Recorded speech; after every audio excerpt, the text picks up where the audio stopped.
It's Nolan. Now, before we get started, make sure y'all hitting that like button. Make sure y'all sharing it on your respective platforms. Let somebody know what we're doing today. Now, let's get into the show. It seems I've been missing from the scene, but I'm always coming right back. In the city, just a couple niggas with me, cause I know I gotta watch my back. And I'ma be the realest when the dog falls down. And I'ma still be standing when the sky fall out. You say it's gang gang till it's time to roll out. But when them things bang with them niggas at now. Yeah, I had niggas turn their back cause I ain't blow up quick enough. Now the song's picking up, I see they started moving sus. Every other day somebody tryna pick in my brain. I got consulting fees for that, my boy. Shit done changed, I need at least $1 million plus a Richard Millie. I don't think they feel me, y'all. This game I drop, I'm on my gilly. Tell me what the deal is, stupid, silly fuck. My girl exclusively in trucks. You sending texts, but I no chat. We make the message self-destruct. Ain't even chasing women. I just state my business, getting straight to chicken. Seen too many niggas lose their freedom for they code to finish. Shit is switching. I've been peeping all this from afar. 30 miles from out the city, I just show up to do my job. Nigga, ever since COVID, I've been laying my lowest. Started weighing pros and cons and saw this shit was all bogus. I'm just exchanging value. Speak my truth and I just pray it matters. Can't make excuses if you ain't actively changing patterns. It seems I've been missing from the scene, but I'm always coming right back. In the city, just a couple niggas with me, cause I know I gotta watch my back. And I'ma be the realest when the dog falls out. And I'ma still be standing when the sky fall out. You say it's gang gang till it's time to roll out. But when them things bang with them niggas at now. Real nigga for life. What's going on, beautiful people? It's the kid J Nolan here. Welcome back to another episode of Inside the Industry, your number one source for music, entertainment, commentary, and breakdowns. Hope everybody's doing well out there. Oh man, this video is long overdue, and the way circumstances have rolled out today, we finally get to address it. I've been giving y'all my thoughts on this for the last couple months. I could have swore I just did a video kind of talking about this a few weeks ago. The division of where hip hop is at. Some people say it's in a great place. Some people say it's dying. Some people say that everything is fucked up. I'm somewhere in the middle. I see the highs, I see the lows, and I'm just weathering the storm because I see what the problem is, but a lot of people want to pussyfoot around what's really going on. Now, I know not all of y'all don't spend time on Twitter, and sometimes that's a great thing, right? I'm sure it's more peaceful in your lives. But for the last 2 days, yesterday and today, there's been a lot of viral posts talking about hip hop not being in the top 100 Billboard chart. And they're saying that this is the first time that it's happened in 35 years. Okay? Now, if you've been in the weeds, in the trenches like I have, been paying attention to what's going on, been keeping up with the trends in hip hop, trending and all of this bullshit, right? Then you know 2022, there was people panicking. 2023, niggas was panicking. You know what I mean? Oh, the labels are divesting. They're going into Afro beats. They're signing international artists. Where them niggas at? All right? There are some, you know, Bad Bunny is headlining the Super Bowl next year. You got artists like Rema that are doing their thing. Wizkid, Popcorn, I guess you could say, he ain't really popping.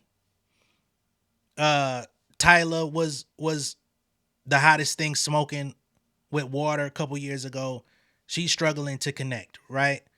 And I don't revel in any of their struggles.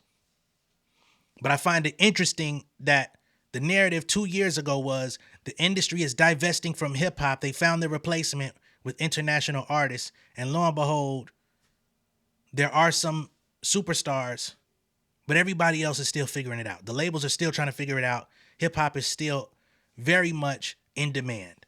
Okay?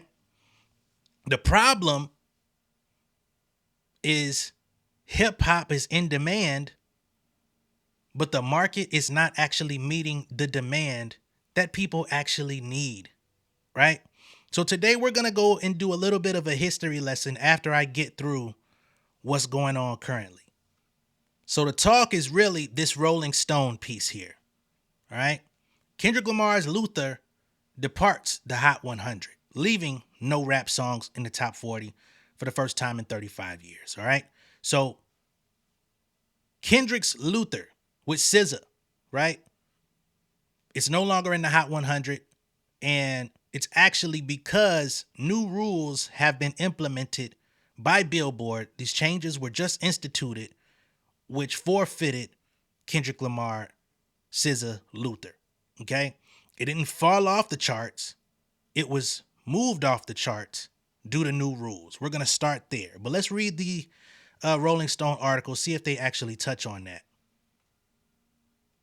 All right? We just read the headline. We don't got to reread it. Okay? And hopefully they're not going to try to make me fucking sign up and buy some shit. But we seem straight for now. So they say the baton has passed from one hip-hop hit to another for more than 3 decades has been dropped. Kendrick Lamar and SZA's hit single Luther departed the Billboard Hot 100 following the rule changes to the chart that removed the record after 46 weeks. So it was on the chart for 46 weeks. When other hip-hop records were not present, this one was still there. So people talking about the dot era in a disparaging way, fuck out of here. Okay? Of which the song spent 13 weeks at number 1. The record was still a top 40 hit. It was still, let me repeat that, my niggas. The record was still a top 40 hit, landing at number 38 in its final week. So it was very strongly still on the charts. Top 40 is the metric of success. Top 100 means a lot, but if you got top 40, you're popping. That's what the pop artists aim for. So if you're a hip hop artist in top 40, you're doing swimmingly well.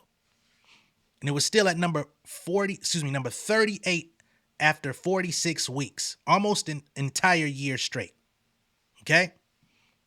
However, the reason is because it didn't maintain a placement at number 25 or above after its 26th week on the chart, which per the recurrent rule change led to it being nixed. Okay? So in order for it to remain on the chart after these new changes were implemented, it would have had to be in the top 25. Why? I don't fucking know. I don't know who told Billboard that, you know what I mean? They be making changes but no below niggas' noses. But what's the rhyme or reason? What was the actual explanation? Is there one? Right? Because if you're in top 40, why does it matter? You know what I'm saying? Whether or not I'm in the top 25 after the first 26 weeks. Nigga, I'm still up there. People still listening to this song. It's still popular. Why would you take it off? And to be clear, this is not a Kendrick Lamar fight. This is a what the fuck are y'all doing to music fight. Kendrick Lamar is just the subject in which we're talking about because this shit is being removed for no good reason. So here we are on Billboard with the recurrent rule change. And this is very vital for us to go through. This isn't just, reading for the sake of reading. This is information that needs to be spoken about and understood if we're going to talk music. Because again, these types of things don't get talked about. So effective this week, on the first Hot 100 Billboard 2026 chart year, altered tiers will dictate when songs move to recurrent status following their runs on the ranking. Previously, descending songs were removed from the Hot 100 once falling below number 25 after 52 weeks.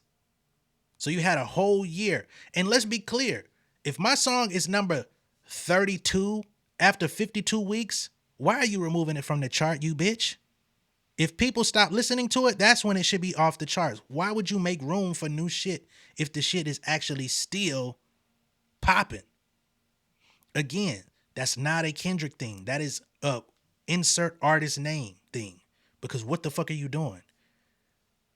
Y'all are manipulating shit that's not actually valid. Anyway, or below number 50 after 20 weeks. So if you're number 51, but your song has been on the chart for 20 weeks, they're going to knock your shit off anyway, even though you're a top 50 artist or top 55 artist or whatever the fuck. Nigga, if my shit ain't 100, why are you moving it? Descending songs will now depart via the following thresholds once they are below number 5 after 78 weeks.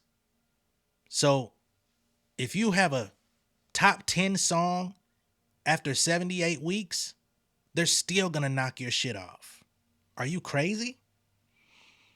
If you're below top 10 after 52 weeks, a whole year, you could be number 11. They're removing you from the chart. If you're below number 25 after 26 weeks, nixed from the chart. If you're below 50 after 20 weeks, off the chart. So at this point, I just need everybody to understand that moving forward, 2026, the charts will not be a valid representation of what people are really listening to. That's what it is.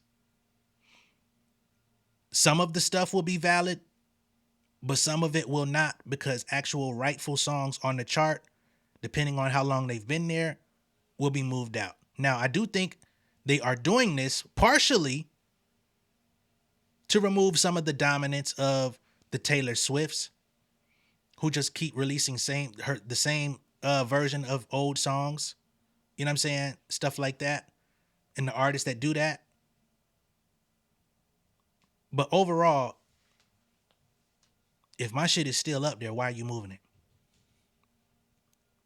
Songs gaining below those markers will be eligible to remain on the Hot 100 on a case-by-case basis. What the fuck is the case-by-case? Who determines that? What's going to be the eligibility for that? Who's going to come out and speak on what the case is, or the other case in which something gets knocked off? Who's the panel of people that are going to make that decision?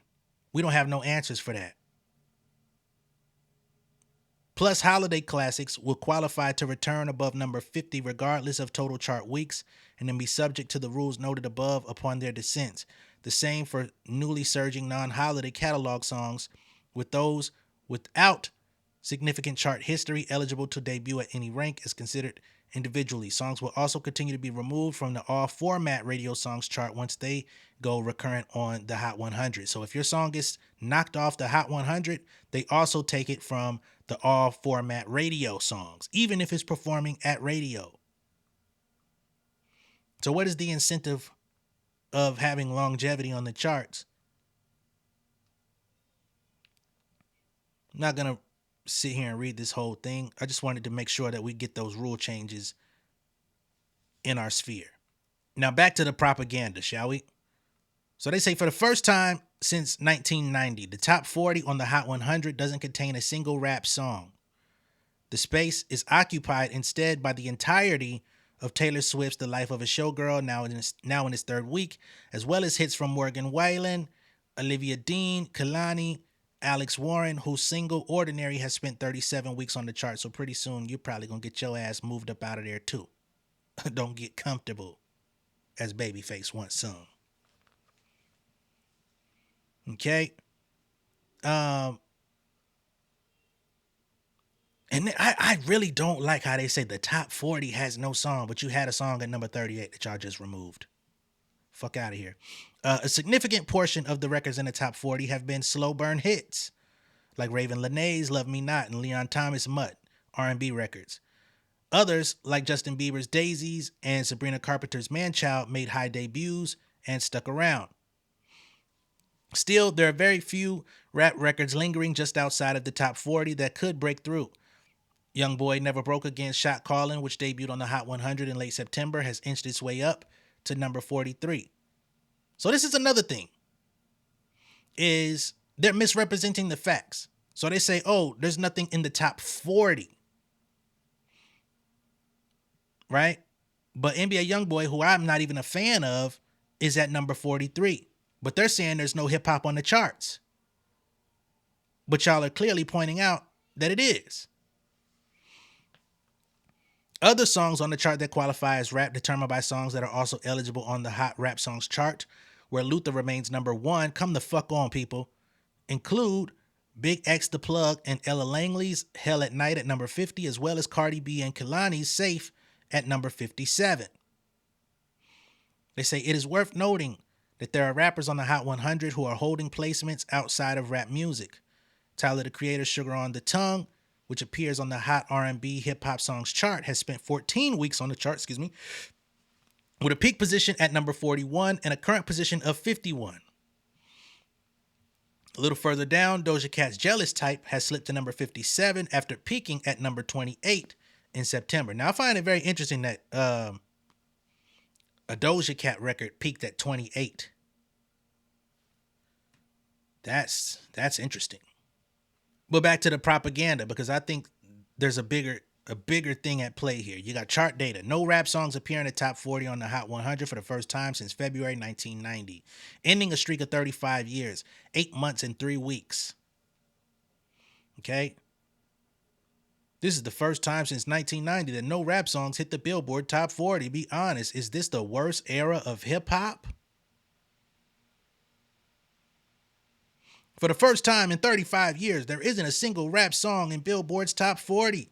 That's not just a music stat, it's a spiritual one. Now they're making it spiritual.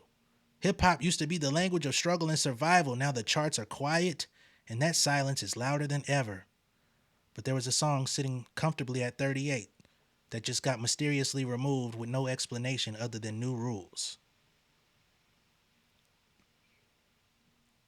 No rap song is charting in the top 40 for the first time since 1990. It's up to Nicki's lead single to save hip hop.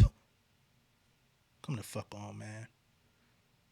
There are no rap songs in the top 40 of the Billboard Hot 100 for the first time since 1990, but it isn't the end of the world or hip hop as a whole. It's just a lot of this going around. And people are panicking, they're hemorrhaging, they're screaming, they're acting like hip hop is about to go up in fucking flames as if hip hop ain't been objectively mid 75 to 80% for the last 15 years. Now, what I want to say about the so-called decline in hip hop, the decline in rap. I've been saying it for a while. You niggas ain't making songs, okay? You can rap all fucking day. Right? I saw some shit on Rap Roundtable, and I think they may have misquoted it, but King Los was basically saying that he doesn't rank rappers who don't heavily use motis. If you don't understand what motis are, it's multi-syllabic rhyme patterns where you let me just kind of think of one off the top of my head. In my Family Over Fame freestyle song, right? Conversation with my lady about the paper route. 5-6 bank accounts. Every day I make it count. Bank account. Make it count. It's a 3-syllable rhyme, right? Each syllable at the end of the bar rhymes for 3 syllables. You could do it up to 4, 5, 7. Depends on your vocabulary and, you know, how you put your words together. He says he don't rank people that don't use it. And they tried to throw Kendrick's name in the mix because he's toned down the amount of his syllable count in recent years. But all that being stated, right? King Los is a great example of a very great lyricist who puts words together. He's a fucking wizard. He could freestyle for days. He's like the new MC Supernatural for my motherfuckers who've been around for a while with this shit, right? But what King Los songs do you remember? No shot at him, although he is a Diddy apologist. But what songs by King Los do you know? Do you remember? What King Los song has gotten you through a season in life? What King Los song got you through a summer? What King Los song told the story of your love life? What King Los song have you played with your partner as a favorite? Just using him as an example, but you can put insert rapper name there that's like really good at rapping, right? Somebody might even say, what J Nolan song? I don't give a fuck, right? But the point is, great rapping is a stat. Great rapping is one attribute. Being able to put the best rhymes together works on battle rap stages. It works at a show. You just did your good song and you want to come out and do the best freestyle ever, a cappella, it gets the crowd amped. You know, back in the days, if you could stand outside a lounge and kick a great 32 bars, niggas will want to do a song with you and dap you up for 2 hours straight. Today, niggas need songs, and people have always needed songs. That's why we're going to do a history lesson, right? And this is whether or not we're talking about charts, because I don't think it takes good hip hop, the charts, to be validated, right? So let's take a trip down memory lane. And we're going to talk about some of the most highly regarded hip hop songs of all time, regardless of chart position, and go over the attributes that made those songs what they are. So we're on ranker.com. And this is not a definitive list, but it's a pretty exhaustive list. They said the best rap songs of the 90s. Okay? And of course, the 90s is the era that we all harken back to, regardless of age. The 90s is the torchbearer of hip hop's highest heights. Okay? We're talking about musical excellence, talent excellence, and talented rappers making good songs. It's the zenith. Okay? So number one, they have California Love. Off top, there's probably 3-4 elements of California Love you can remember. You're going to remember the beat. You're going to remember the hook. Most importantly, California knows how to party. Okay? Tupac is an element in his own. From his presence, his voice, the way he rapped, the way he talked, the way he walked. Motherfuckers deified Tupac. You know what I'm saying? California Love. They got it at number one. It might not be your number one, but they got it at number one. And even if you ain't a big fan of the song, you remember that bitch. Right? Number two, Ice Cube. It was a good day. You know that beat? That fucking Isley Brothers shit? And then you know, today was a good day. You might know the motherfucking song, goddamn, top to bottom, but you know the end of that. You know the end of them fucking verses when he said today was a good day. And that ain't even a complex hook. It ain't got no melody or nothing, but you remember that shit. Number three, Biggie, Hypnotize. Biggie, Biggie, Biggie, can't you see? Sometimes your words just hypnotize me, and I just love your flashy ways. Guess what they broke and you're so paid. Number four, Gangsta's Paradise. You know that fucking hook. Even my mama told me that my mom was gone. You know that fucking hook though, don't you? Number five, Nothing But a G Thing. That motherfucker don't even really got a hook on that bitch, but you know that beat. Number six, Big Pop. I love it when they call me Big Papa. 7, Gin and Juice. Rolling down the street, smoking and sipping on gin and juice. You see where I'm going? Melody, songwriting, memorable, ear candy. Them verses, you can say what the fuck you want. You can rap your ass off. You could do a melodic verse. It don't really matter as long as you know what you're doing. But producers and people who know how to put together a good hook are what's missing in today's rap. I could go down this list if y'all want me to.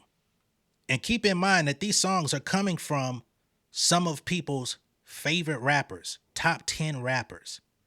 But it's not their rapping that solidified these songs. Their rapping made the song, but it ain't what solidified the song as great, right? Tupac, Ice Cube, Biggie. Coolio ain't in nobody top 10. If they are, you a different type of nigga. Snoop, Biggie, Snoop, Dr. Dre, Warren G, you know. Dre and Warren G ain't, you know. Y'all know. Tupac again, Dear Mama. Cream, Wu-Tang. One of the biggest songs they ever made. Cash rules everything around me. Cream, get the money. Dollar, dollar bill, y'all. Melody. Juicy, Biggie. They got heavy Tupac and Biggie on this bitch. Hit 'em up, Tupac. Motherfucker, we hit 'em up. The beat did a lot of heavy lifting on that one. Other than, of course, the diss. But I'm talking about the ear candy that you remember. Rough Riders Anthem, DMX. Stop, drop, shut 'em down, open up shop. My Name is Eminem. I don't think it even deserves to be up there, but you remember that fucking hook, don't you? New York State of Mind by Nas. The Crossroads, Bone Thugs and Harmony. Shit, they whole rap style is melody. Jump Around House of Pain. Insane in the Brain. Goddamn Cypress Hill. More Money, More Problems. These are songs, people. Mind playing tricks on me. You know the beat, you know the hook, and you're gonna probably know the verses too. Killing Me Softly by the Fugees. I always use this song as the quintessential like formula for successful hip hop. Instantly recognizable beat, serviceable verses that get you to that motherfucking hook that you're gonna remember. People don't want to listen to me though. I can out rap probably 90% of niggas you can say rap. But it don't matter if you ain't got the joints. OPP, Naughty by Nature, Mama Said Knock You Out, LL Cool J, Protect Your Neck, another very popular Wu-Tang record. You best protect your neck.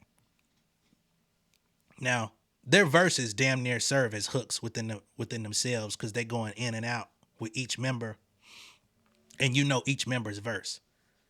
That's like a 1 in a million type of thing. That's like Wayne with a Millie. Ain't no real hook on that bitch, but you know the verses, they serve as hooks.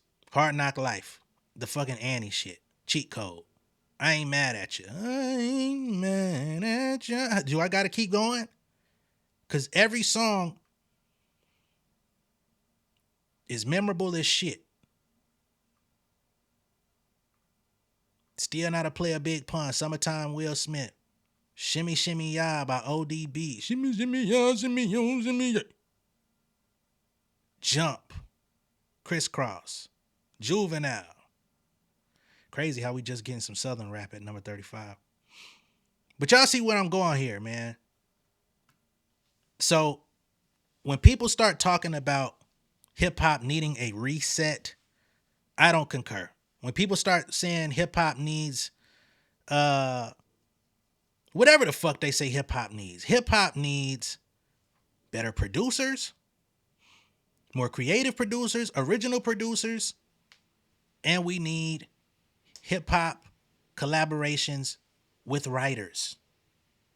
I'm not saying if you can write melodically yourself, do it yourself, right? But when you look at all these hits, a lot of them got R&B singers on the hook with somebody else who wrote that fucking hook, and you remember that shit for the rest of your life. I don't know who told us or made us believe that being a amazing lyricist guaranteed success. I don't know who told anybody that. Kendrick Lamar is an amazing lyricist, right? I love playing fucking the Heart series, especially the early ones when he was going stupid. You know what I mean? Just barring up. I love listening to Black Friday as much as probably more than the average person. I love listening to the Monster Freestyle that he did. You know, I used to play that shit when it came out heavily. Right? But the songs that I remember the most by Kendrick are from his albums. You know what I'm saying? The songwriting, the crafting. He's still rapping at a very high level. But you're not going to tell me Bitch Don't Kill My Vibe is him rapping circles around niggas. That's one of his most popular songs to this day. You know what I'm saying? Money Trees is not him rapping circles around niggas. But niggas know that song front to back and can sing it in reverse.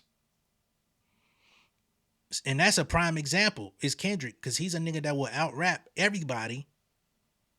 But he learned early on that making songs is going to take me to the next level, and not just doing surface level songs, but actually taking, you know, concepts and making them palatable, right? Because the antithesis of that would be like a Drake, who was a serviceable rapper.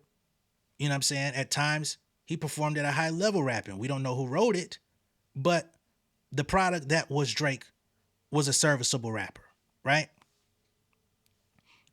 He emphasized a lot of melody, auto-tune, R&B type of shit, right? But he didn't take deep concepts and make them simple. He just brought rudimentary, simple concepts and basically covered up more of his deficiencies as a rapper with melody. But it worked. Now, I'm not saying to discount rapping. I'm just giving y'all the two sides of the tape. You know what I mean? You go through Jay-Z catalog, it's gonna be a lot of the same shit. You go through Biggie catalog, the biggest songs are gonna be the fucking ones with the melody, with the recognizable samples. It's just what it is. Look at fucking Luther. Look at how successful that song has been for the last year. It's just now leaving the chart because it was forced off. Roman almost having bad, drop it like it's hot. He's not rapping circles around niggas. It's a good song. It's well written. And if you can bar up in the midst of a well written song, even better. But I'm just not rolling with the idea that rap is,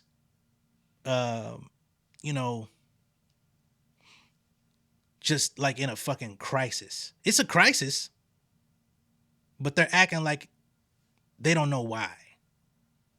Y'all been letting social media influencers pop off and become rappers for the last decade. Y'all been letting fluke motherfuckers who just go in the studio and play around and say, oh, that kind of ride. I bet it is kind of riding. You know what I'm saying? Because it takes the formula of everything else that's out. The same beat, you know what I mean? I'm going to flip this instead of this, I'm going to flip it this way. Let's take this concept that somebody already made successful. Let's do it this way. That ain't what we talking about. Niggas been letting people that can't rap on beat get record deals and come out. You know, as catchy as Jello Ball's Tweaker was at the top of this year, who the fuck expected him to get a record deal? Who the fuck expected him to instantly get a record deal? Didn't they spend $8 million on his ass? What the fuck else has he done? You know what I'm saying? And that's not a shot at him. I'm just using him as an example. So I think the audience has to also take responsibility for the fact that we've allowed a lot of shit to pass. I remember in 2014, 15, when a lot of the old heads was like, man, what the fuck is going on with this rap shit? And everybody got written off as a hater and an old head.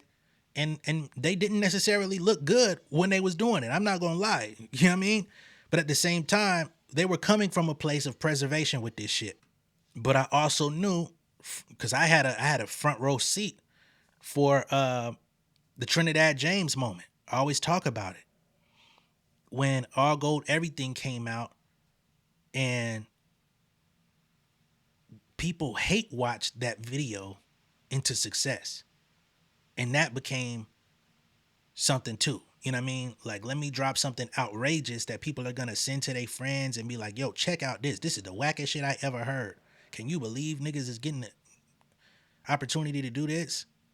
And when I say I had a front row seat, it's because I had received a DM from Trinidad James. I don't know if he was running it, his account at the time, or if he had a social media person that DM'd me, but they asked me to check his shit out. And it wasn't All Gold Everything. It was the song he released before All Gold Everything.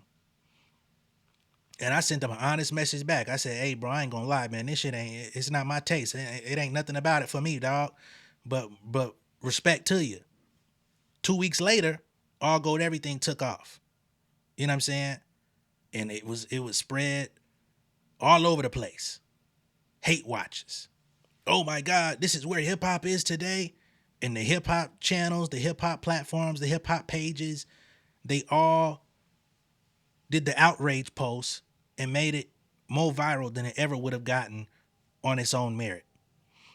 So then that became a formula as well. Like, it's a lot of different factors. You can't just say, oh, there's no music no hip hop in the top 40. It's all crashing down, without acknowledging all of the ingredients, the recipe, the hodgepodge of everything that got us to this point. To do that would be disingenuous. To act like we didn't see the signs is disingenuous. You know what I mean? Designer is going fucking viral this week for rapping regular as hell.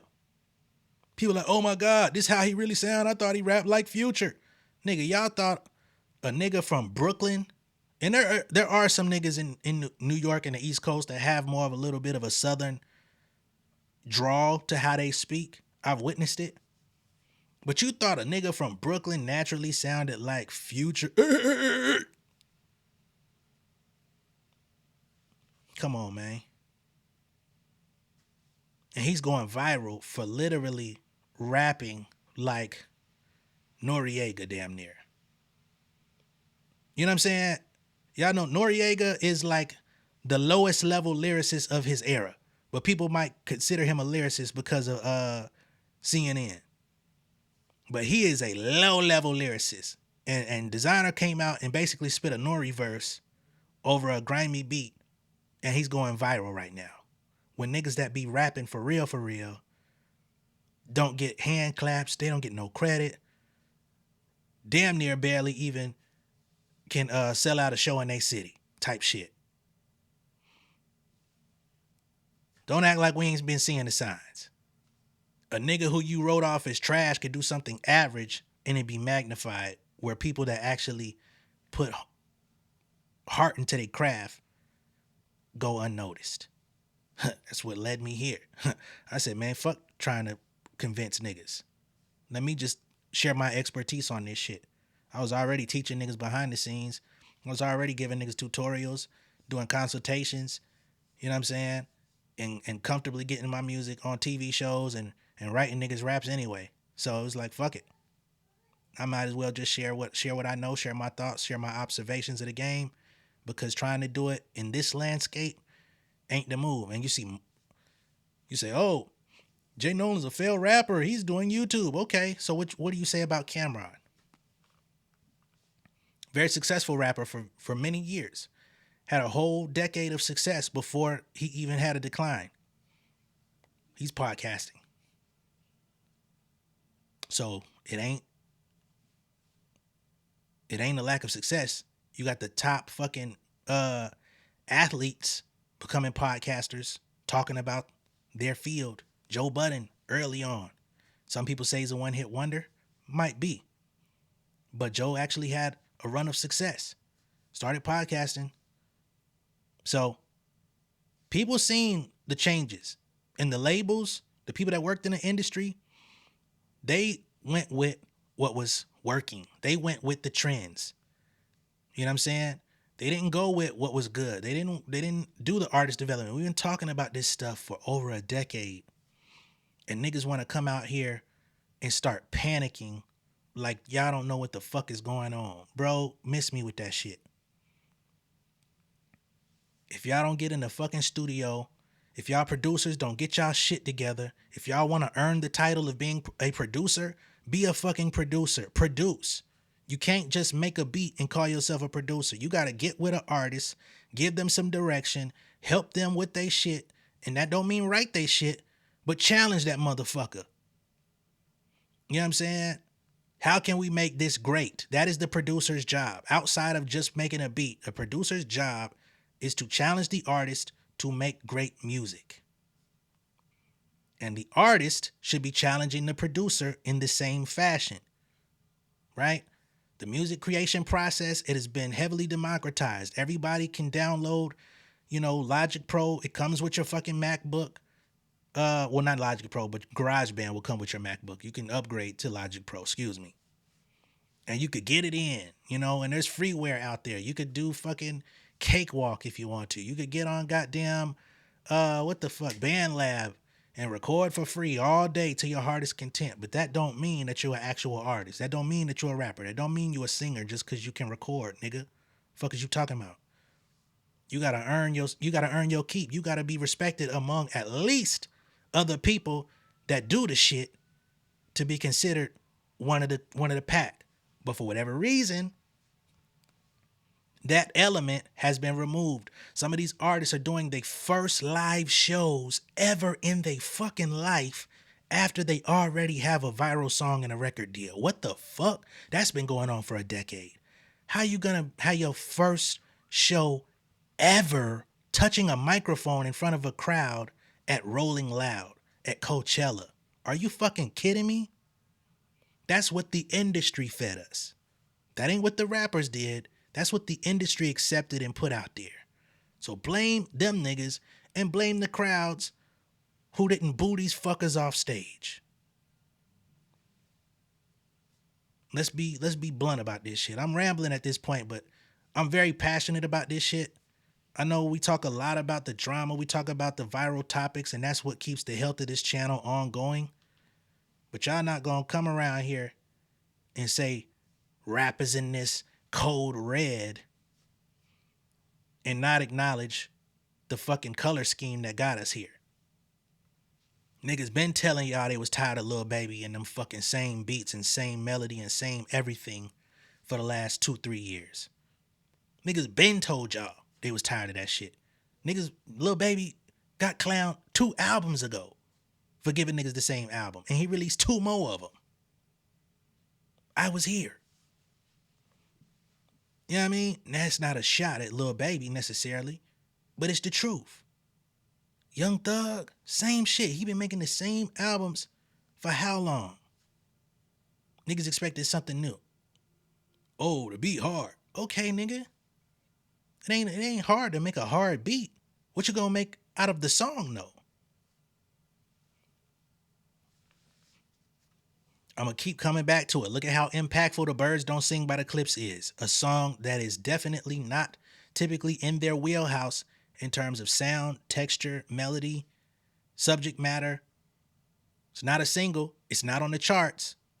But it's one of the most impactful songs of 2025. Ain't that what we used to chase, was impact? Them songs that I said, that I showed y'all on this ranker site, I don't think these were #1 songs in the country on the Billboard Hot 100. But we all remember them. We all know them songs front to back. Which leads me to one of my final points before I get out of here and stop fucking wagging my finger. One of the main things that propelled hip-hop the most, especially if we're talking late 80s, 90s, early 2000s, is the foundation that was music programming on television. Having Yo MTV Raps play nothing but rap meant something. Having the fucking video music box where you could call in to fucking request line and say, hey, I want Nas, The World Is Yours right fucking now. Play my shit. And if enough people request it, they gonna get that bitch on, right? On TV, on standard programming. You ain't gotta go to no nigga channel. You know what I'm saying? It was just there. You knew this platform was going to give you quality, therefore you trusted it.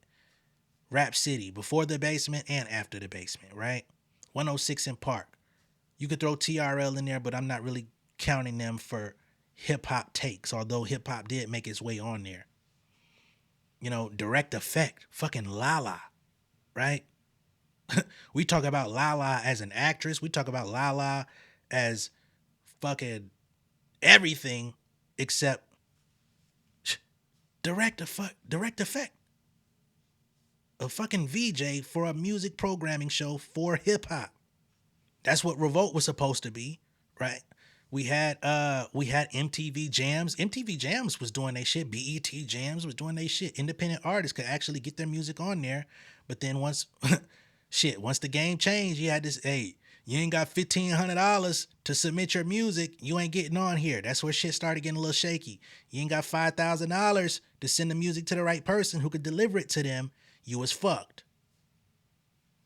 Everybody started taking under the table payments and all of this little shit because they was trying to figure out how to eat.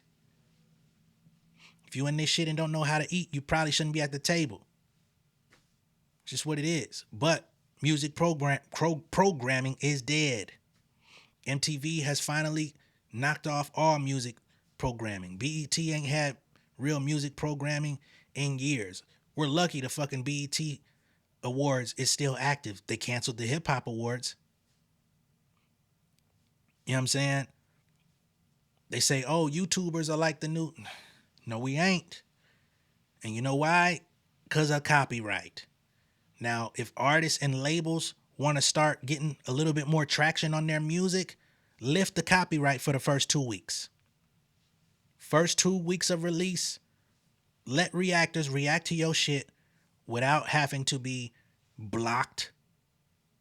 You know what I'm saying? Without having to be removed. Without having to be, oh, you can't monetize your video. First 2 weeks, let niggas play your album, talk about your album, because ultimately what people want to see is how people that are knowledgeable in the space feel about this shit, and they're going to run it back, and they're going to go play it, stream it on their own. They're going to go play the artist song directly after they watch another nigga react to it. You know what I'm saying? But the artists and the labels haven't caught up, specifically the labels, because they running the show. Why you think Ray Vaughn was doing so well earlier this year? Because everything he was dropping it straight to the people, lifting the copyrights. You can react to this shit. Now, of course, Ray Vaughn ain't on the top 100. He might end up there because I've been hearing the shit he been making behind the scenes this year. He's leaning heavily into his R&B rap phase. You know what I'm saying? Making music for women while still barring up with R&B singers on the hook. Message. Be on the lookout. But yeah, the music programming element, because that's where you would see the most Defs and the Talib Kweli's and the Commons of the world, and you would still see Jay-Z on the same show. You would still see the Biggies, the Wu-Tangs, the Ghostface, the fucking, when Fab came out. You would get all of that. You would see the underground and the mainstream niggas on the same programs at the same time. And sometimes the underground niggas would even have higher ranking on the show than the mainstream niggas. But there's so much division. It's so fucked up today. We don't have music programming. So who is going to promote this shit the way that it's supposed to? We can't. Y'all copyright everything. And I'm not saying that you shouldn't copyright it, but I'm saying how you enforce the copyright. That is y'all's control. Where the fuck is these serial entrepreneurs and billionaires and multimillionaires at? Create a channel that promotes music 24/7, that plays nothing but the quality shit. You know what I'm saying? Music videos all day. You just pop in. Some niggas gonna follow that motherfucker, especially when the artists that you like are being shown. And you could get some of the niggas on YouTube to come host segments. You know what I'm saying? Find the niggas you like off of YouTube, pay them to come host segments, sit downs.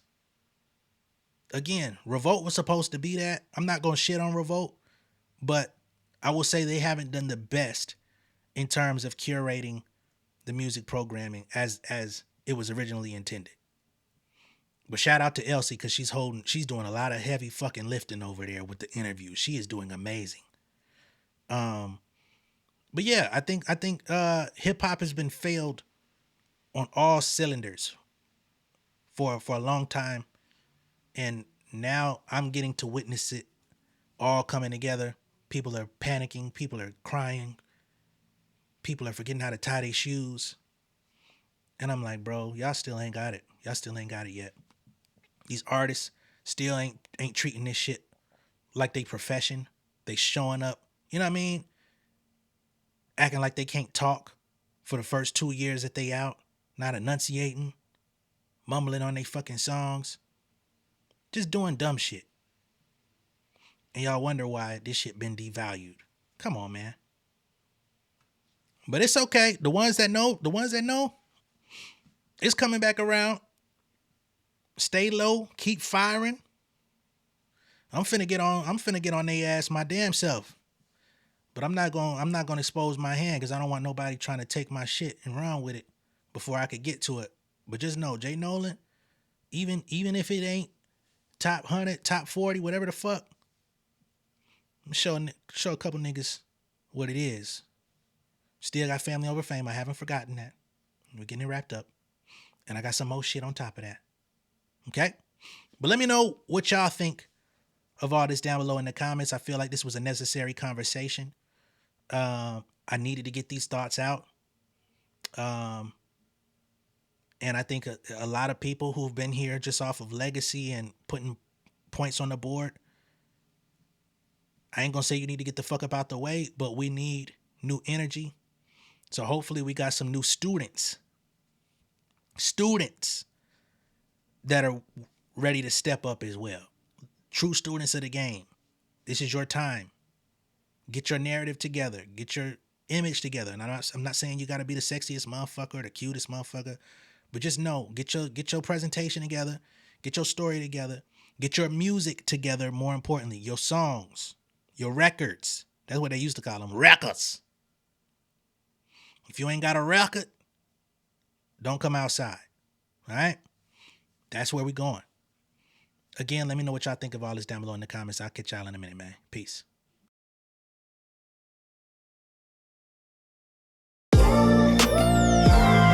Yeah, family over fame in this bitch, yeah. The glory of living righteous is setting in. My street knowledge and education's a perfect blend. Young mogul, independent, I've been setting trends. The first one from my family to be faithfully wed. Fuck niggas and the horses that they riding on. I see this shit from all angles like a polygon. I'm never politicking, the drama be piling on. Father and great son acknowledged like I'm Bobby Bonds. Conversation with my lady about the paper route. 5 sit bank accounts, every day I make it count. They down talking my commentary for hating now. Well, I can take it cause I'm bodying your favorite now, please. I can do this shit in my sleep. I been writing for these niggas, y'all read it and weep. I been fighting these niggas if you speak on the street. I turn your birthday party into New Year's Eve. Don't let me take it there. We ain't playing fair. This the ATL, Southside nigga moving furniture like Wayfair. Life on hold, no insurance for your healthcare. Lifeline gone, so you wanna be a millionaire? Well, let me tell you about this world I built. The women I dodged, the niggas that I read.